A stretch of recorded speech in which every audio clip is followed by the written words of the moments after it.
when we say we work with at risk, what are we really saying? We're all at risk. But y'all say we looking at risk children. So how are we all at risk? And then let's talk about that. Let's talk about that. Yeah, some have greater risk than others. And so what are the risks? So when we say we're working with at risk, because they get free and reduced lunch, does that make them at a risk? No, they're lacking the support structures around them to help them reach their potential. So they're lacking the support structure that helps them reach their full potential. I like that. We can stick with that. So you're saying what's different between students who lack the support that make some good choices or make good decisions versus who? At risk. At risk. We got at risk, but you said what makes a difference in shepherding them or anybody else? Lacking the support. So then I think we could say lacking the support makes the difference. And so then what do we do to bring support to our children? Because when I think about an at-risk child, I first think about emotional stability, which I believe comes from number one. Maslow's hierarchy of needs says we need food, we need shelter, we need clothing. So do we have kids coming to our school that have not eaten? Who may wear the same, I don't know if schools have, I know some of y'all are getting ready for our school, we have uniforms. And so if you could see some of the uniforms that are worn by different kids, it tells us a story. When you have grime and grease stains and holes in pants with a child, it's telling us a story about a need that may not be, which is putting a child at risk. And so how do we shepherd that child when they come to the office and because they're cutting up in class? Is the first thought that comes to our mind that they didn't eat last night? Or they got yelled at? They may even get cursed out or called stupid before they got off the bus. And I know you all are saying, oh, that stuff doesn't really happen. It does really happen. Trust me, it does. And so when we talk about shepherding now, I talk about building relationships. In the last group, a question was asked, how much should you know about a family before you can do effective work? And so I guess I'll do this with y'all too. Let's go around the circle one more time. Scale of 1 to 10. 1 being terrible, 10 being absolutely fabulous. What would you say? Give me your, how's your home life? My home life? Yeah. It's fabulous. So 10. 10. 9 to 10? 7. 7. 7. 7. 6. 6. Let's say 7. 7. 8. 8. The home I grew up in, like. No, I'm talking about right now. Where do you live? You live by yourself? 9. 9. 8. 8. 6 here. And so last group had all 9s and 10s. And you know what I said? Somebody sitting at this table lying. But because Ms. Harris knew I had told her what I did, she kind of knew. She kind of gave a 7. When she did a 7, it gave permission for everybody else to kind of do a real honest score. But I say that because a lot of times we want to know how much do we need to know about a child's upbringing. You're a teacher, right, Daniel? Y'all got a dean of students at Elijah House? Yes, we do. We had a transition, so I'll just make sure we still do. Okay, so do you ever send anybody to the dean? Have you ever sent anybody to the dean? Have I ever? Yes, I have. Okay, so let's think about the child that acts the worst in your class. We're going to do a quick role play. Y'all going to critique me real quick. Is that cool? Okay, so you got the kid? All right. You got who it is? Because you're going to be that kid. Yes. Is it a boy or a girl? It is a young woman. Young woman. It's a girl. What's her? Yes. Give me a fictitious girl name so we can do this. Sabrina. Sabrina. So me and Sabrina just got sent to Mr. Gillespie's office. And y'all getting ready to critique how he shepherds her. Okay? Will you be my timekeeper, Ms. Harris? Give us 3 minutes to do this, okay? Ready? All right. Sabrina, what you doing in here? This how I do it. Why you in here today, Sabrina? So, Mr. Payne, what did he say when he sent you down? Told me I gotta leave. He said you gotta leave? So you didn't do anything? For real? He didn't like me. He don't like you? So let me ask you this. Can you tell me something you like about yourself? I like my hair. Like your hair? Why you like your hair? It's tough. Don't bring character. Hold on. Be Sabrina. If she ghetto, be ghetto. Act how she act. I want you to bring it to her. Like the way it looks. You just like the way you look, so you think you cute? Ah, okay. So did everybody in the class think you cute too? For real. So what about Mr. Payne? You think you cute or he be hating on you? He didn't like me. You don't think he like you? Why? I'm funny. Cause you funny, and you know what? So do you be doing stuff in the class to stop the flow of his teaching? It's boring, so. He's boring. You know what? There's a lot of teachers that's boring. Because sometimes teachers have boring lives, and sometimes they don't know how to really do what they do. But guess what? When you're at school, you got to listen, whether it's boring or not. Sometimes you're going to have teachers that are fun, sometimes they're boring. So Mr. Payne is boring. I tell you what, do you be acting like that at home? And so what do your mom and dad do? I get spanked. You get spanked? For real? When last time you got spanked? Last week For what? for talking about my mom. You talked about her? What you say? Said she was ugly. She was ugly? So, now how can Sabrina be pretty and her mama be ugly? Help me understand. Huh? You don't know? So you just be saying stuff. Just whatever. You bored. So what do you like to do? Play basketball. Like playing. So there's a time when you can play. Y'all got basketball in the gym. So there's a time y'all can play ball in the gym. There's a time you can't. But when you're in class, you think about playing ball in class? Really? What do you like? What's your favorite subject? Math. Math. So you get an A in math?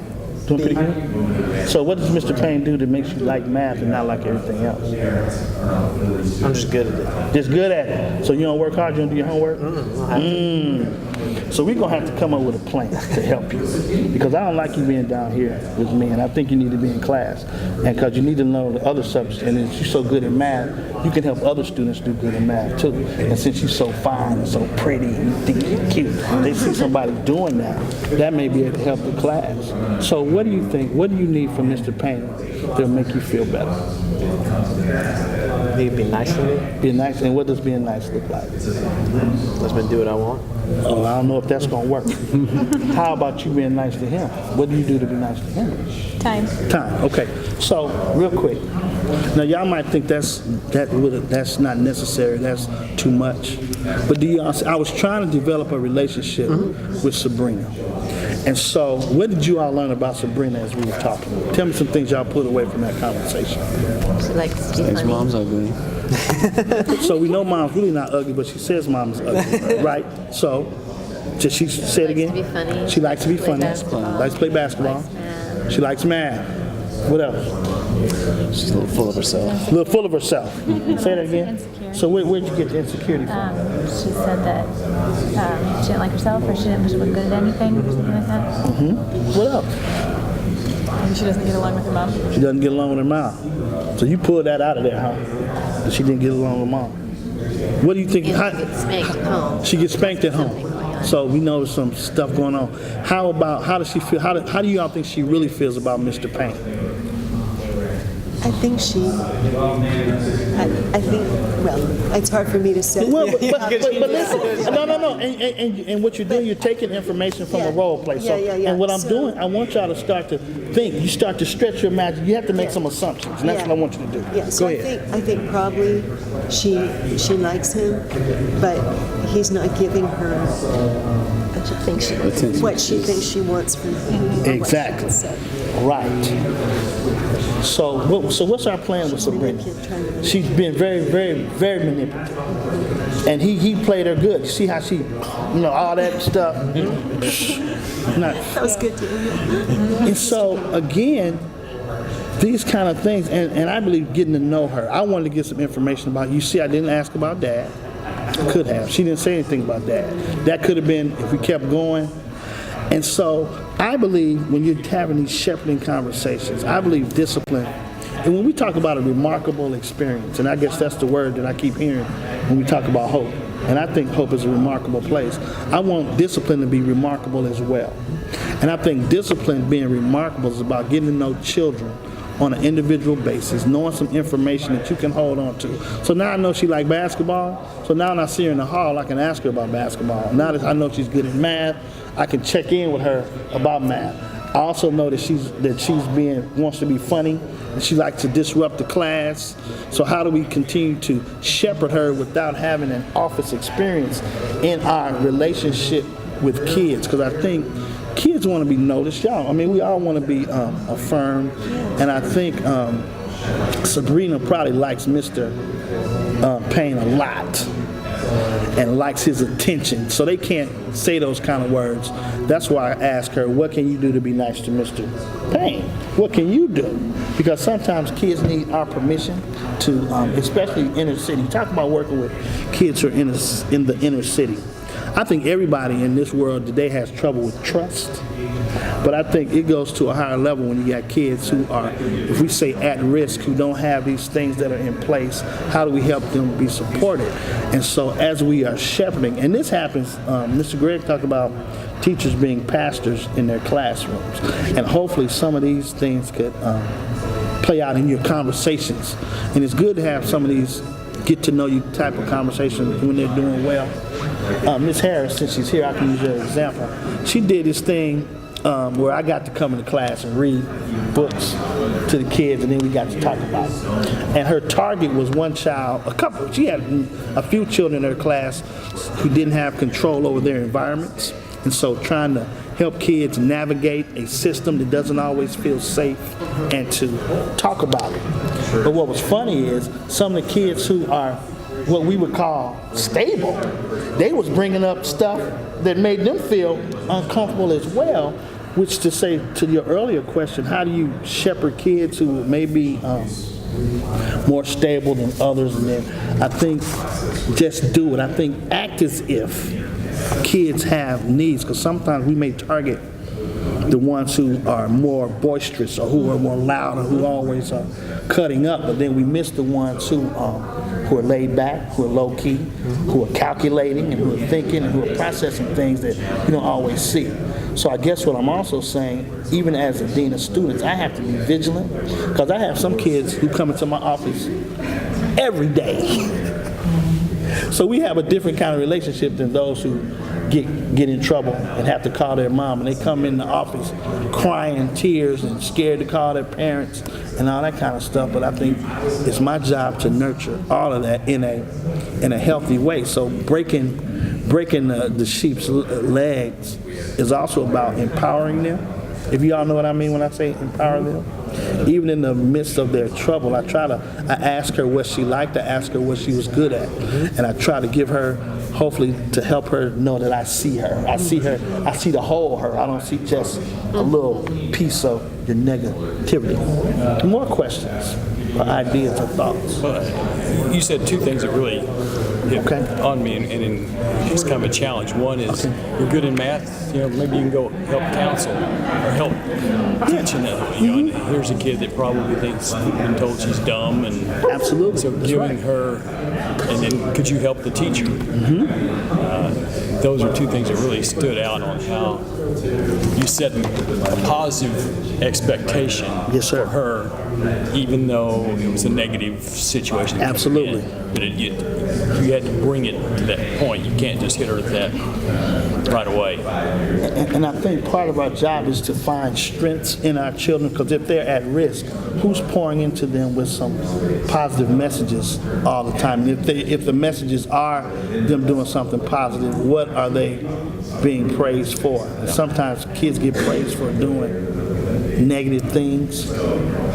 My son sure can't cuss people out good. I know that sounds crazy, but it's been said. He sure can swear. He knows a whole lot of swear words. Speaking of that, so we live in an urban distressed neighborhood. Okay. And we have a relationship with the family across the street, and the dad's an ex-gang member, and he doesn't really have custody of the kids, but they're there often. And so they've been there for 6 years. So we have 2, and we've seen like the older son develop from a kid that had a lot of potential. So now he's 17, and he's following in his dad's footsteps. So he was encouraged by his father. We could hear this because it's super loud voice across the street from Yes, us. yes, He yes. was encouraged by his father to start a fight in order to settle a conflict.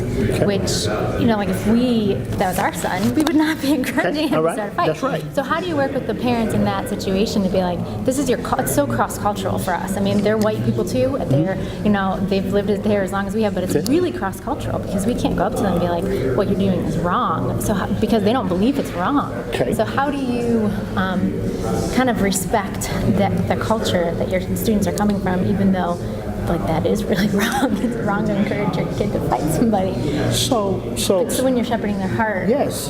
going against the parents, what they think is truly right. So, and again, I'm raising my hand to this. A lot of African American parents tell their kids, if somebody hit you, hit them back.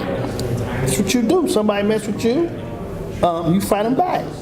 So this thing about who's supposed to keep you safe, this is what I walk through in the class. The teacher, ask the teacher first tell the person to stop, then talk to the teacher, try to go through. So a lot of kids skip the steps. They already want to fight because that's what their parents have told them to do. Now, what is our job when we're trying to give somebody some information that may be against what they believe? Where I go to when they start talking that, what will be the ultimate consequences of your son punching somebody? What's the ultimate consequence? You'll tell this to parents. Yeah, I tell this to the parents. Do you want your child to be put in jail? You want charges to be filed against you? Whether they were right for doing it or not, is still against the law. You can't fight, you can't assault somebody. And I think we have to be willing to tell them that. And you can respect them and say, I know what you believe and I know what you teach, but is this the outcome that you want for your child? Which will lead into another conversation to what are outcomes? Because then you start to hear parents talk about their own hopelessness for their children. Gotcha. We just had Philando Castile. Y'all know the murder that happened in Minnesota. Police shot, he got off. So now, what do you tell black folks who are extremely angry at the police, at the system? What I have to tell them, you can be angry, but you cannot go and bust police car windows, shoot at the police, yell at the police, do all these different things, even though you're angry. But what are we going to do with our anger? This system is so messed up. We're supposed to trust them. It's still wrong. And you have to try to help people have a different set of thoughts. So your job is to help this dad understand, I know you may have been in this lifestyle, and this lifestyle may have been lucrative for him.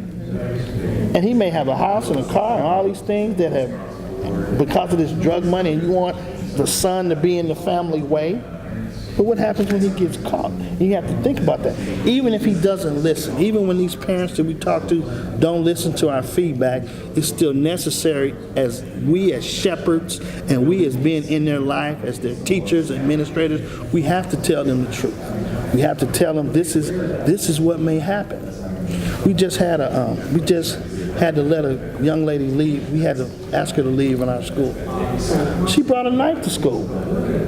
She brought a knife to school with the intentions of protecting herself. We still let her stay upon that she would be above the law student.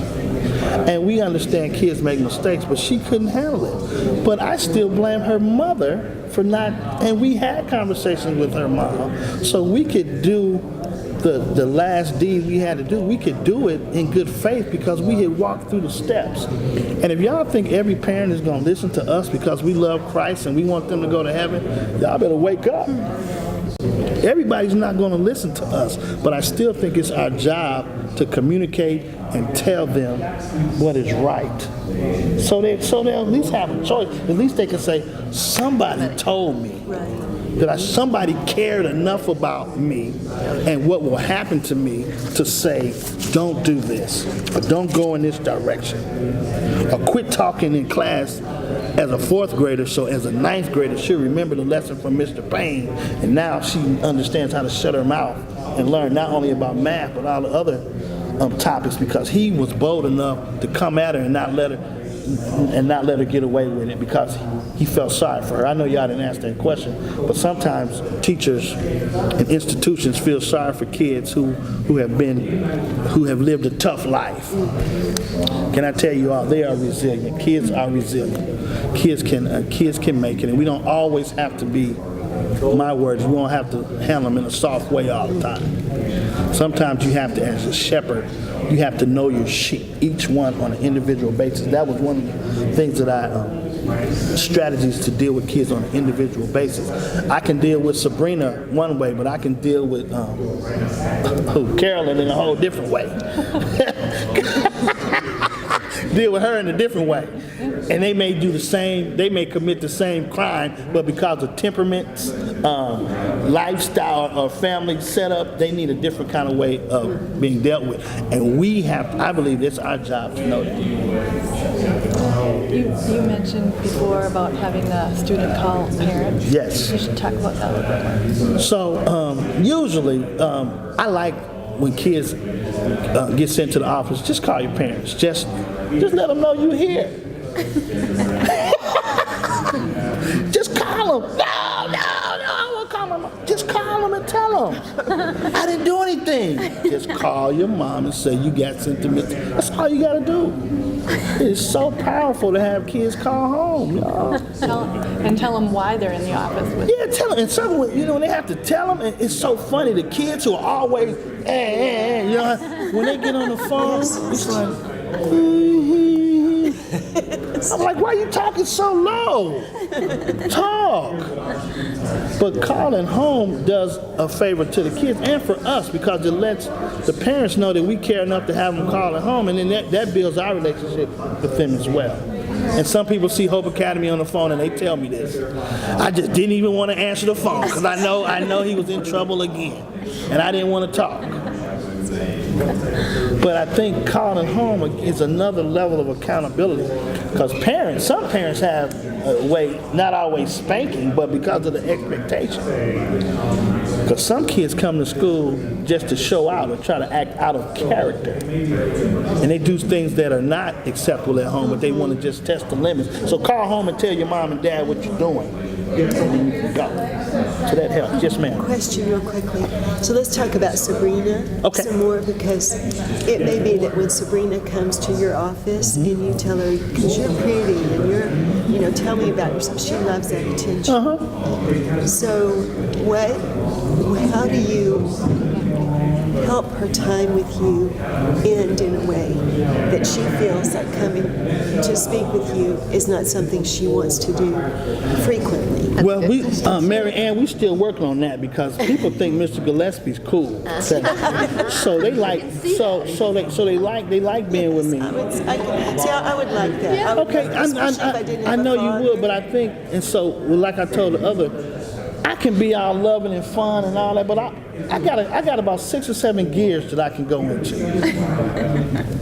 and because I can turn it in, and I know how to talk, but I think I use that as, I look at it like this: kids want to please somebody, and I like to use my relationships kind of to help behaviors get in line. And so I continue to check in with the kids about what they need to do, and they can't earn some quality time with me. So, but I want them to have expectations though, and I expect you to go back to Mr. Payne's class and do the right thing. You're not just gonna, and here's, see, you got my principal here. She may not hear my tricks. I'll send you home. You're not going to just keep coming here to hang out with me. I'll send you home. And do you want to go home? And if you don't want to go home, you need to change the behavior because I'll send you home. And so sometimes you have to make you have to use people as an example. You got to send some kids home in front of some other kids so they'll know I'm not playing and know you just can't just come here. You can come here and have fun, but you're not just going to come here every day and kick it with Mr. G, not like that. And you're going to act up and you're cutting up in Mr. Payne's class. No, we're not going to have that. One of the things I've seen with you is because you build a relationship with them, what the kids that I've had, they really don't want to come see you for a bad reason, because they do not want to see the look on your face when I open your door and have you ask them, what were you thinking or what were you doing? They don't want that from him because of the relationship. Yes. They like seeing you in the hallway when they're not in trouble. They think that's great. They don't really want to come see you if they've done something wrong. So I used to have a co-dean. He's the middle school, upper school dean now. But we had the terms tone and touch. So I can be all loving, but I also can be in your grill like this. And I can tell you what I need to see done. Okay? You know, I can change it up. I mean, but I'm not. And because I think they can feel my heart, they know I'm disappointed, and they know that I expect great things from all kids. And I don't want to, I'm not lowering my standards. I don't care what the situation is, and I can be understanding, but I want you to aim high, and that's my role to say I expect great things from you, and I'm not settling for you to not fulfilling your potential. And I think that's really powerful for some of our kids to be able to hear, to have the confrontive kind of word spoken into whatever the situation is, and confronting them on what their bad decisions were, and challenging to the new ones, and loving them, and having that all happen in a calm and peaceful way, whether the volume is that's you discern in that, but that's something that some of our kids never experience another way, and so having him be able to do that, I think really is powerful for some of the kids. Can I ask a question? And this is kind of like just a practical question. At what point, how much is the teacher's responsibility to handle issues that are recurring before they send a child to you? And so, do you have a procedure? I think different teachers have different behavior scales. Some people on the card system, point system, color, so they deal with that. This is what I told the teachers, and so let me give you a little context. I've only been doing this for 3 years. I've been at Hope Academy for 10 years. Before they got me, they had absolutely nothing. So they doing behavior, they doing everything out in the classroom. So when I took this job, what I told them was this: if a child is disrupting the flow of the class, send them out. I don't care for what. Just send them to me. Let me handle it. And I'm doing that with the mindset of not trying to not let them deal with what needs to happen. But at some point, get the disruption out, and I can deal with the disruption. You can get at it later. But make sure that they are feeling supported and that the classroom will flow in a safe way. Because I believe classes need to be safe. And sometimes kids can take over the class if the teacher doesn't send them out. So I have to tell them, send them. I got it. I can take care of it. And so then teachers will have a chance to come back, talk to parents, if that. And sometimes teachers do handle it in the classroom, but it varies from each teacher. I just find that there are times when there really does need to be a conversation going on. Yes. I can't do it in the middle of math. Or, right in the middle of teaching them how to borrow from the hundreds place. It's just not the appropriate time. Right. And there's all these other students that are trying to learn, and one student is stealing the show, so to speak.